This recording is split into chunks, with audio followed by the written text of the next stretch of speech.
देशभक्ति, बलिदान और राष्ट्र निर्माण का प्रतीक है कर्तव्य पथ। नमस्कार, मैं हूं देवनाथ और आज हम आपको एक ऐसे शख्सियत की कहानी सुनाने जा रहे हैं जिनका संपूर्ण जीवन राष्ट्र को समर्पित है, जिनके लिए देश सबसे पहले है, जो अपनी असीम क्षमता, अपनी नई सोच, नई ऊर्जा से देश को आगे रखने के लिए दिन रात प्रयास कर रहे हैं।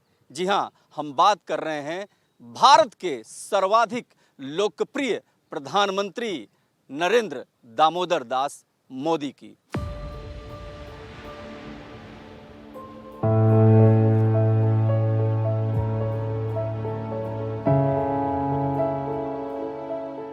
जिंदगी का रास्ता बड़ा कठिन होता है। मैं भी एक सामान्य परिवार से हूं। मेरे जीवन में मेरे माँ बाप का बहुत बड़ा रोल रहा है। मैं बहुत गरीब परिवार से हूं। आप जानते हैं, मैं रेलवे स्टेशन पे चाय बेचता था। मेरी जिंदगी के संघर्ष का वो एक स्वर्णिम पृष्ठ है। जिंदगी अपने लिए नहीं, औरों के लिए भी हो सकती है। रेल की पटरियों पर दौड़ती हुई और उससे निकलती हुई आवाज से मैंने बचपन से सीखा, समझा। कोई कल्पना नहीं कर सकता कि दुनिया की इतनी बड़ी डेमोक्रेसी ने एक चाय बेचने वाले को अपना नेता मान लिया। गरीबी, गुमनामी और अंधेरे को चीर कर निकला एक ऐसा चेहरा जिसने तारीख बदल दी।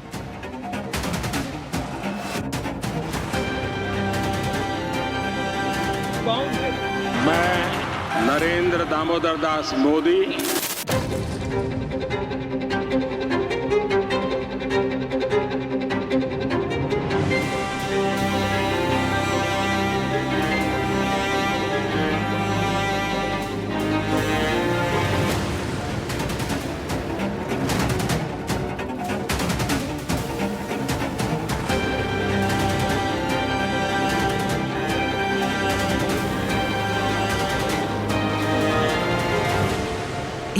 He is the most popular world leader for a reason.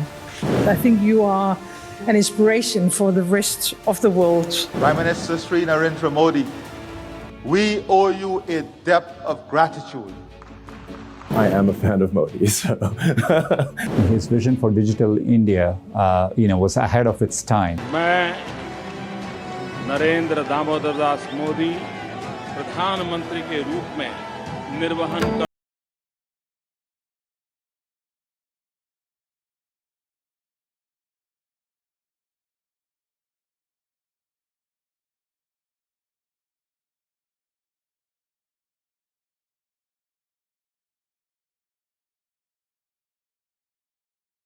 परिवार में 7 पीढ़ी में राजनीति का रवि मालूम नहीं है। मेरे परिवार में कोई राजनीति क्या होती कुछ पता नहीं। मेरे परिवार में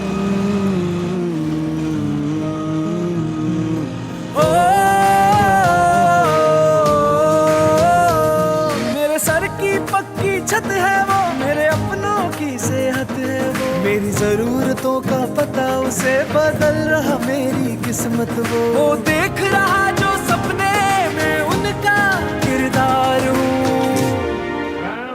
मैं मोदी का परिवार हूँ, मैं मोदी का परिवार हूँ, मैं मोदी का परिवार हूँ, मैं मोदी का परिवार हूँ।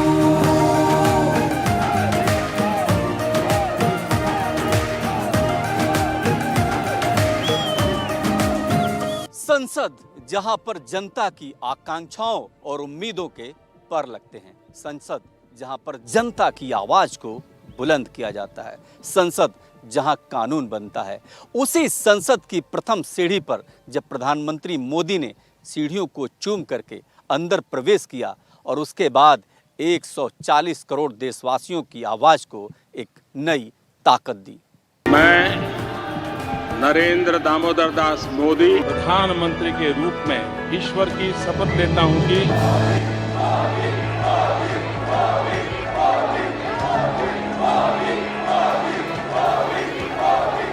मैं मानता हूं जिस दिन मेरी बेसब्री खत्म हो जाएगी उस दिन मैं इस देश के काम नहीं आऊंगा।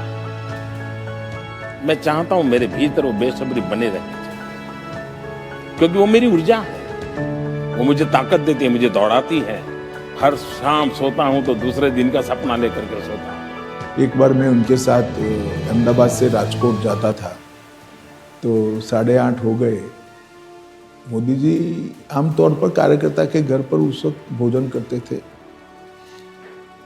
मगर अचानक ही एक हमारे कार्यकर्ता का ढाबा है सूर्य नगर में, वहाँ पर गाड़ी रोका और जाकर खाने बैठे।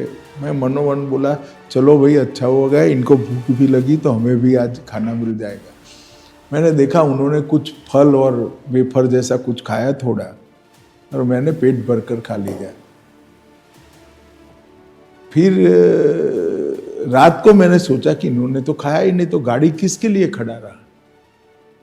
गाड़ी साथी कार्यकर्ता के लिए खड़ा। इस प्रकार से कई सारे कार्यकर्ताओं के जीवन में बोले बगैर ढेर सारी चीजों को उन्होंने सिखाया है।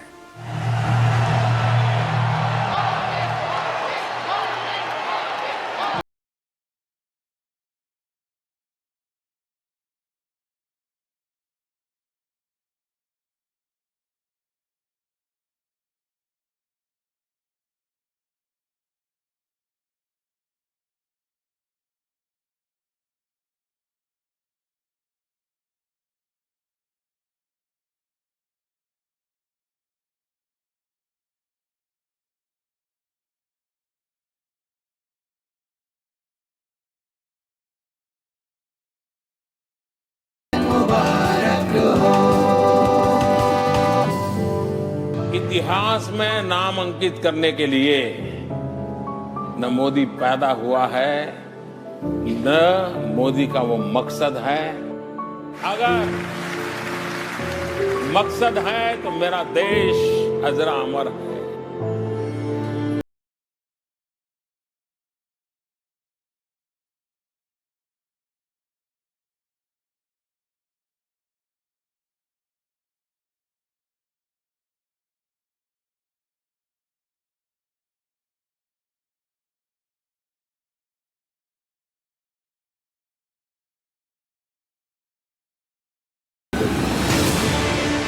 सितंबर 1950 को जन्मे नरेंद्र मोदी ने महज 8 साल की उम्र में राष्ट्रीय स्वयंसेवक संघ से अपना नाता जोड़ लिया।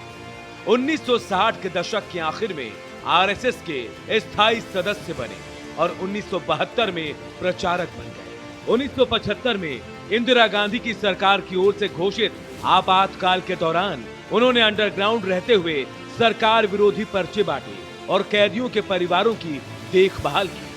इसके बाद उन्होंने संघ में अलग अलग जिम्मेदारियों को संभाला। 1987 में नरेंद्र मोदी को बीजेपी में गुजरात शाखा के प्रमुख के तौर पर संगठन मंत्री का अहम पद दिया गया। 1990 में नरेंद्र मोदी बीजेपी के सह संस्थापक एल.के. आडवाणी की प्रसिद्ध रथ यात्रा के गुजराती खंड के प्रभारी बनाए गए। नरेंद्र मोदी ने हर जिम्मेदारियों को बखूबी निभाया। संघ के कार्यकर्ता से शुरू हुआ ये सफर जन सेवा, राष्ट्र सेवा और संघर्ष से गुजरता हुआ देश की राजनीति में एक नया इतिहास रच गया। सियासत उनके लिए सत्ता प्राप्ति भर नहीं है, बल्कि राष्ट्र निर्माण के संकल्प को पूरा करने का मंच है। 2014 में जो देशवासियों से उन्होंने वादा किया था और जब सत्ता में आए उसके बाद उस वादे को उन्होंने पूरा भी किया। प्रधानमंत्री मोदी ने न सिर्फ देश बल्कि दुनिया में भारत का नाम रोशन किया। पीएम मोदी का व्यक्तित्व उनकी साधना और समर्पण से परिभाषित होता है। राष्ट्र सर्वप्रथम को आगे रखकर सशक्त भारत के निर्माता के तौर पर पीएम मोदी ने अपनी एक अलग पहचान बनाई। आपका ये प्रधान सेवक ये काम इसलिए कर पा रहा है क्योंकि हमारे लिए खुद से बड़ा दल है और दल से भी बड़ा देश है। ये भरोसा आपके प्रधान सेवक के लिए बहुत बड़ी पूंजी है। राष्ट्रवाद की भावना पैदा करने और उसके साथ विकास के लक्ष्य को हासिल करने की उम्मीदें पीएम मोदी ने लोगों में पैदा की। मैं विपक्ष का नेता था, हमारी संख्या बहुत कम थी, तो जब उन्होंने प्रभारी बने तो उन्होंने मुझसे पूछा, विपक्ष के नेता हो, क्या क्या करते हो? तो मैंने बताया ऐसे ऐसे ये सारी चीज़ें करता हूँ और विधानसभा में सारे विषयों को रखता हूँ। तो उन्होंने मुझसे पूछा कि तुम्हारे पास ये जो विषय आते हैं इसकी व्यवस्था क्या है? तो मैंने उनसे कहा कि अखबारों को और इवेंट्स को मैं नोट करता हूँ, मेरा ऑफिस है उसको नोट करता है, उसमें से महत्वपूर्ण विषय निकालता हूँ। उन्होंने कहा आपका संवाद कैसे होता है? मैंने कहा संवाद तो विधानसभा के अंदर ही होता है। तो कहा इससे काम नहीं चलेगा, आप एक काम करो, आप विपक्ष के नेता हैं, आप पूरे प्रदेश में सूचना दे करके पब्लिकली कि विपक्ष का नेता इतने बजे इस सर्किट हाउस में दिन भर लोगों की ग्रीवेंसेस को सुनेगा और 2 दिन लगाओ, रात्रि रुको, कार्यकर्ताओं से मिलो, सबसे बातचीत करो। मैंने कहा ठीक है जी। तो ध्यान में आया कि कितने इश्यूज सामने आए। तो मैंने देखा कि उसके बाद 1 साल के अंदर विपक्ष के नेतृत्व का और भारतीय जनता पार्टी के रेलेवेंस बहुत तीव्र गति से बढ़ा।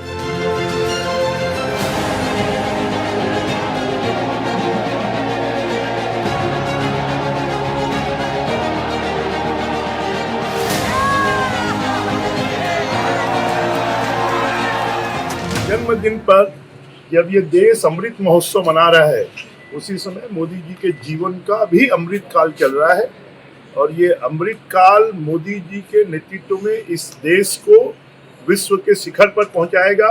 पूरे छत्तीसगढ़ वासियों की तरफ से मोदी जी के जन्मदिन पर बहुत बहुत शुभकामनाएं और बधाई देता हूं और वो स्वस्थ रहें और वो समाज की और देश की सेवा करते रहें। ये वो पथ है जो राष्ट्र के प्रति समर्पण की हर कदम पर याद दिलाता है।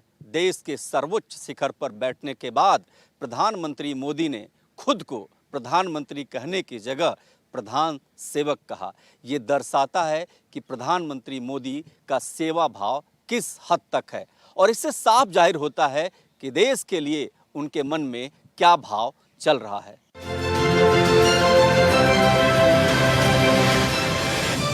जन कल्याणकारी योजनाओं ने जन जन को विकास के साथ जोड़कर अंतर्राष्ट्रीय मंचों पर पीएम मोदी ने सशक्त भारत की नई तस्वीर पेश की। दुनिया की सबसे बड़ी आबादी को सबसे मजबूत अर्थव्यवस्था वाले देश के तौर पर साबित करके पीएम मोदी ने एक भारत श्रेष्ठ भारत की संकल्प शक्ति को पूरा करके दिखाया। देश में 4 करोड़ से ज्यादा लोगों को आवास मुहैया कराने के लक्ष्य को हासिल करना, सबके लिए स्वास्थ्य सुविधाओं को यकीनी बनाने के लिए आयुष्मान भारत योजना का आगाज किया गया। आयुष्मान भारत योजना का लक्ष्य आर्थिक सुविधा देने का तो है ही, साथ में ऐसी व्यवस्था भी खड़ी की जा रही है जिसके कि आपको घर के पास ही इलाज की उत्तम सुविधा मिल जाए।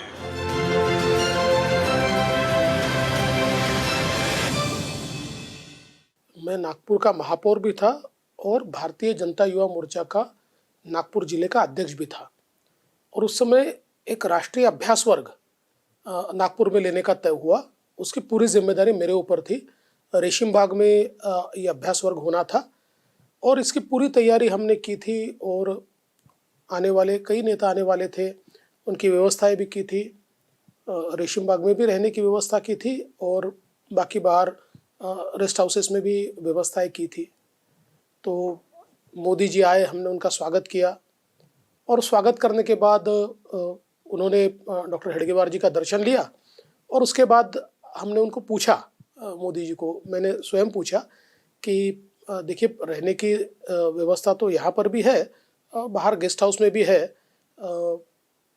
मैं ऐसा मानता था क्योंकि उस समय जितने नेता आए थे वो सारे बाहर गेस्ट हाउस में रहने को चले गए थे, तो इसलिए मैंने पूछा था। तो मोदी जी ने अपने अंदाज में कहा हम तो भाई यहीं रहेंगे और बिल्कुल एक छोटा सा कमरा जो था, क्योंकि वो तो संघ की व्यवस्था सारी थी वहाँ पर, तो उस कमरे में वो 2 दिन तक 3 दिन तक वहीं रुके हुए थे। तो मुझे ऐसा लगता है कि एक जो किसी व्यक्ति का पहला इंप्रेशन आपके ऊपर होता है ना, वो बहुत एवरलास्टिंग होता है। और उस समय जो उनका जुड़ाव, उनकी सिंप्लिसिटी, या एक कार्यकर्ता के रूप में एक स्वयंसेवक से जो कार्यकर्ता बनता है, इस प्रकार का जो व्यक्ति होता है, उसमें जो एक व्यवहार होता है, वो व्यवहार मुझे देखने को मिला।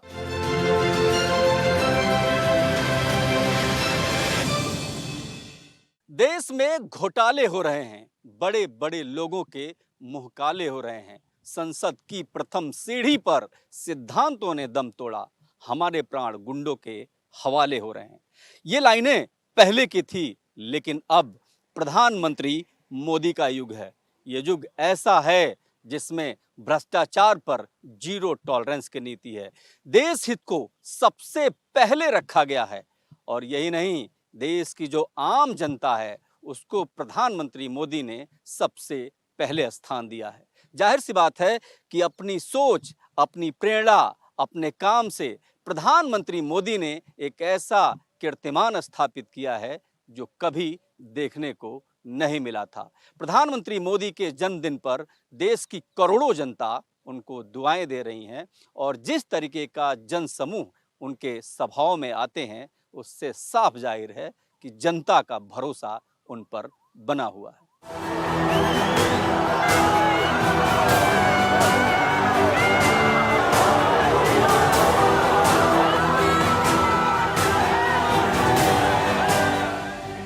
पीएम मोदी न सिर्फ गठबंधन को एकजुट रखने में सफल रहे, बल्कि उनके विकास का रथ थमा नहीं। सड़कों से लेकर रेलवे और हवाई अड्डों तक हर जगह बड़े बड़े प्रोजेक्ट की घोषणा की गई। और मेरे प्यारे देशवासियों, विकसित भारत का आधार भी है आत्मनिर्भर भारत। माननीय प्रधानमंत्री जी ने न केवल देश में विकास की गंगा प्रवाहित की है, न केवल पूरे विश्व में भारत का मान सम्मान बढ़ाया, बल्कि देश के भीतर देश के उस वर्ग को जिसको वास्तव में आवश्यकता थी सरकार के सहारे की, विभिन्न योजनाओं के माध्यम से सहारा देकर गरीबी से बाहर निकाला है। टेक्नोलॉजी के क्षेत्र में, मैन्युफैक्चरिंग के क्षेत्र में हम कैसे आगे बढ़े, या दुनिया से हम आगे कैसे निकल सकते हैं, या देश को कैसे हम विकसित भारत बना सकते हैं, तो ये उनका शुरू से ही विजन रहा है, शुरू से ही उनका सोच रहा है। ये मैं कह सकता हूँ नरेंद्र मोदी जी को।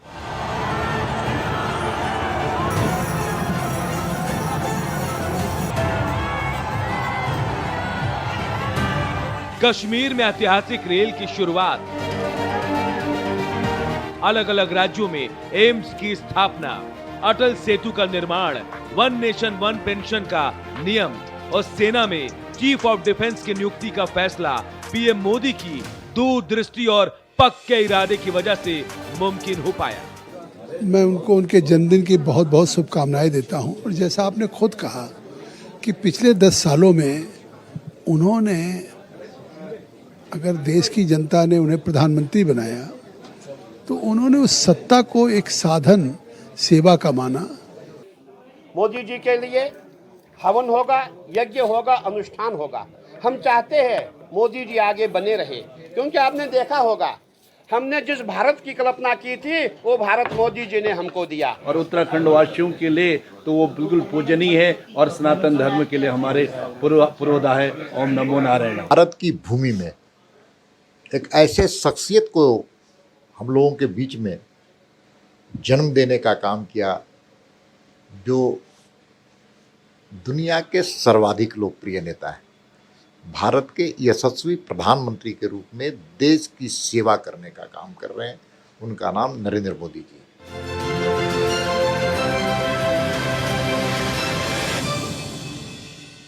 प्रधानमंत्री पद उनके लिए व्यक्तिगत महत्वाकांक्षा का न होकर के देश सेवा के लिए सबसे बड़ा जरिया है। आर्टिकल 370 की बात हो, या फिर मुस्लिम महिलाओं को न्याय दिलाने की बात हो, या अयोध्या में भव्य राम मंदिर के निर्माण की बात हो, प्रधानमंत्री मोदी ने अपने लीडरशिप में ये दर्शाया कि पूरा देश एक कैसे रह सकता है। जाहिर सी बात है कि ये उनके लीडरशिप का सबसे बड़ा उदाहरण है। 2019 में मोदी सरकार ने जम्मू कश्मीर से आर्टिकल 370 को हटाने का फैसला किया। 2020 में राम मंदिर को लेकर सुप्रीम कोर्ट के फैसले के बाद मोदी सरकार ने राम मंदिर निर्माण के लिए ट्रस्ट का गठन किया। 2024 में अयोध्या में राम मंदिर प्राण प्रतिष्ठा कर मोदी ने बीजेपी के घोषणा पत्र को जमीन पर उतार कर अपनी संकल्प शक्ति का परिचय दिया। माननीय प्रधानमंत्री जी को जन्मदिन की ढेर सारी शुभकामना। हनुमान जी महाराज ऐसे ही उनको स्वस्थ रखें, ऐसे दीर्घायु रखें, ऐसे शतायु रखें कि भारत के लिए, सनातन के लिए, संस्कृति के लिए, हिंदू के लिए, हिंदुत्व के लिए, राष्ट्र के लिए उस विकास के जो पहिए चल रहे हैं उसको गति देते रहे, ऐसा आशीर्वाद। बहुत ही दिव्य व्यक्तित्व है प्रधानमंत्री जी का, और अपनी भारतीय संस्कृति और परंपरा के प्रति जिस प्रकार से उनके मन में आदर और श्रद्धा का भाव है, ये मुझे लगता है कि प्रत्येक व्यक्ति में ये देखने को नहीं मिलता है। किसी भी संवैधानिक पद पर बैठने के बाद अपनी संस्कृति और आस्था के प्रति इतने मुखर हो करके और आगे निकल करके इस आयाम को अपने जीवन में स्थापित करना, ये मुझे लगता है कि प्रथम बार इस भारत में हो रहा है।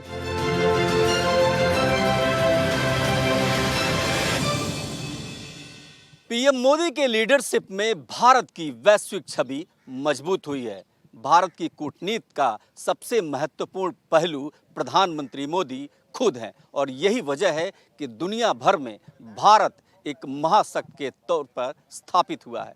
प्रधानमंत्री ने अपने सेवा भाव और कर्तव्य से ये सब साबित किया है, और यही वजह है कि भारत की एक नई पहचान बनी है।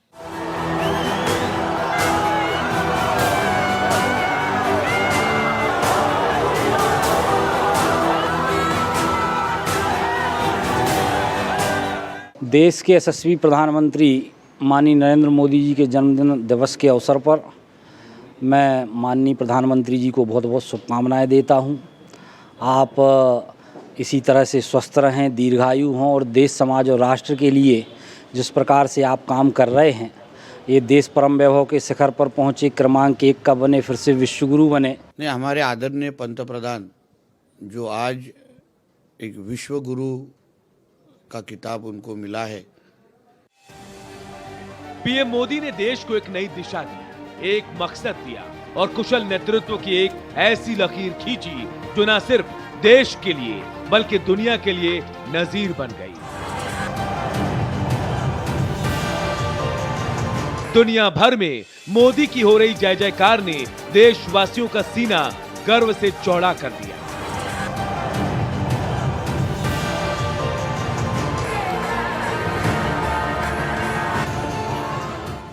पीएम मोदी की लीडरशिप महज भाषणों तक सीमित नहीं है। उन्होंने तमाम ऐसी योजनाएं देश के सामने रखी जिससे करोड़ों लोगों के जीवन पर बड़ा फर्क पड़ा है, और उनमें भरोसे का प्रतीक जो समझिए कि जब कोई उनके परिवार पर सवाल उठाता है तो पूरा देश दोनों हाथ उठाकर नारा देता है कि मैं मोदी का परिवार हूं। पूरे देश से जिस तरीके का उनको जन समर्थन मिलता है, उससे ये बात साफ होती है कि प्रधानमंत्री मोदी पर जनता का भरोसा लगातार बना हुआ है। और इससे भी बड़ी बात ये कि प्रधानमंत्री मोदी ने ये बताया है कि मोदी होने का मतलब क्या है।